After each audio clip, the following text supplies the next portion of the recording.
सिंगरौली हो या देश का कोई भी हिस्सा जहाँ पे माफियाओं का राज चलता है। जैसे कि अगर मैं आपको बताऊं कि सिंगरौली हो गया, मिर्ज़ापुर हो गया और छत्तीसगढ़ के कई ऐसे इलाके हैं जो पहले नक्सलियों से प्रभावित हो चुके हैं, लेकिन आज भी वहाँ दबंगों का राज चलता है। और अगर मैं दबंगों की बात करूं और यूपी और बिहार का नाम ना आए, ऐसा तो हो ही नहीं सकता। आज मैं जिस टॉपिक पर बात करने वाला हूं वो बहुत ही अलग टॉपिक है और शायद भारत देश की जो जनता है, यानी कि आप लोग ही वो कारण हैं जिसकी वजह से मैं ये वीडियो आज बनाने के लिए मजबूर हो गया हूँ। ऐसे कई सारे इलाके हैं जहाँ पे दबंगों का राज चलता है, लेकिन उनके बारे में कोई भी सोशल मीडिया या फिर कोई बड़े इन्फ्लुएंसर हो गए या फिर जो मीडिया हाउस हो गया वो आपको बताने से रहे। लेकिन जो भी इंडिविजुअल क्रिएटर्स जो सोशल मीडिया के जरिए आप सभी तक सच्चाई को दिखाने की कोशिश करते हैं या फिर बताने की कोशिश करते हैं, चाहे वो इंडिविजुअल क्रिएटर्स हों या फिर प्रोफेशनल इंडिविजुअल पत्रकार हों, उनको या तो चुप करा दिया जाता है डरा धमका कर अगर वो चुप हो जाते हैं, या फिर दूसरा चीज़ है कि उनको सीधे मार दिया जाता है। पर जब उनको मारा जाता है तब मुझे ज़्यादा झटका नहीं लगता है, क्योंकि ये लाइन ही ऐसा है कि इसमें आपके साथ कभी भी कुछ भी हो सकता है। पर मुझे झटका इस बात का लगता है कि उनके मरने के बाद ही लोग उनको पसंद करते हैं, उनके वीडियोज़ को। जब तक वो ज़िंदा रहते हैं वो कोशिश करते रहते हैं कि समाज को आईना दिखाते रहें, लेकिन उनके वीडियोज़ को, उनके किसी भी एक्शंस को कोई पसंद नहीं करेगा, ना उनके शेयर करेगा ना फॉलो करेगा। लेकिन जैसे ही वो मर जाएंगे उनको जैसे कि एकदम नेशनल हीरो बना देंगे आप लोग। मैं ये नहीं कह रहा हूँ कि आप मुझे फॉलो करो, लेकिन क्रिंज कंटेंट से तो अच्छा है ना यार कि किसी ऐसे को फॉलो ज़रूर करो जो आपको सच दिखाने की या बताने की हिम्मत रखता हो।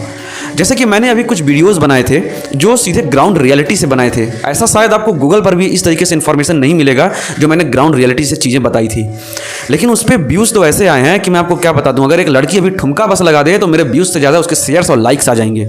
मुकेश चंद्राकर और हाल ही में हुए उत्तराखंड में राजीव प्रताप, ये दोनों ऐसे रिपोर्टर रहे हैं जिन्होंने सच्चाई दिखाने की कोशिश की और उसकी वजह से उनकी जान चली गई।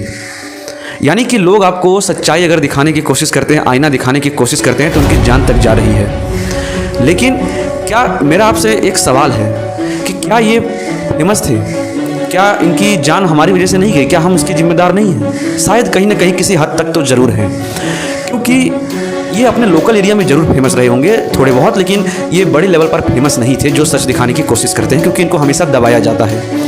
लेकिन अगर हम इनको फॉलो करते, इनको सपोर्ट करते तो शायद आज ये फेमस होते, और अगर इनके कनेक्शंस अच्छे होते फेमस होने की वजह से तो शायद इनकी आज जान नहीं गई होती, क्योंकि इनके पास भी अपने कनेक्शंस होते और सेफ्टी भी होती। आपको अगर मेरा कंटेंट अगर अच्छा नहीं लगता है तो मुझे बिल्कुल फॉलो मत करो, मुझे इस बात से कोई दिक्कत नहीं। लेकिन अगर आपको कोई सच दिखाने की या बताने की हिम्मत रखता है तो उसे सपोर्ट ज़रूर करो, क्योंकि उसकी असली हिम्मत आप ही लोग हैं। ये जनता ही उसकी असली हिम्मत होती है, क्योंकि उसके मरने के बाद अगर आप उसकी स्टोरी लगाते हैं तो क्या ही फ़ायदा, क्या ही बदल जाएगा, चाहे आप उसे गद्दार कह लो या फिर ईमानदार कह लो। और एक चीज़ है कि ये जो पत्रकार जो मारे जा रहे हैं आज के डेट में, इनकी वीडियोस में और बाकी के क्रिएटर्स जो हमारी तरफ वीडियोस बनाते हैं, आपको कुछ बताने की कोशिश करते हैं, इसमें एक चीज़ का फ़र्क ज़रूर है कि इन लोगों ने क्या किया कि अपने लोकल एरिया में जाके ग्राउंड रियलिटी की चीज़ों को दिखाया और भ्रष्टाचार को उजागर किया। और जो बाकी के क्रिएटर्स हैं जो न्यूज़ की तरह आपको चीज़ें बता रहे हैं, वो सिर्फ ऐसी चीज़ें बता रहे हैं जो आम चीज़ें, जो नई इंसिडेंट हो रही हैं, कहीं एक्सीडेंट हो गया, कोई कहीं रैली चल रही है, कुछ मतलब जो न्यूज़ में आ रहे हैं कहीं ना कहीं। पर ये जो मारे जाते हैं वो ऐसे चीज़ों को उजागर करते हैं जिनके बारे में शायद कोई जानता नहीं है या कि उसके बारे में कोई बात तक नहीं करना चाहता। जैसे मैंने अभी जो वीडियोस बनाई थी और उसमें से जो मेरी अभी लेटेस्ट वीडियो थी, देश का सबसे बड़ा स्कैम, शायद उसमें जो इन्फॉर्मेशन है वो गूगल पर भी ज़रूर मिलेगा, लेकिन उस तरीके से नहीं मिलेगा, उसको उस नज़रिए से आपने कभी नहीं देखा होगा। जो मैंने पुलिस वाली वीडियो बनाई थी, जो एंट्री फीस लिया जाता है, कैसे लिया जाता है और कहाँ कहाँ पे, तो इस पे अगर आप व्यूज़ देखेंगे ना तो आपको पता चल जाएगा कि लोग कितना सपोर्ट करते हैं। लेकिन अगर ये आज मेरी अगर जान चली जाए तो वही कल सारी वीडियोस वायरल होना शुरू हो जाएंगी। तो बस इतनी सी बात है कि जब तक जीऊँगा जी भर के जीऊँगा।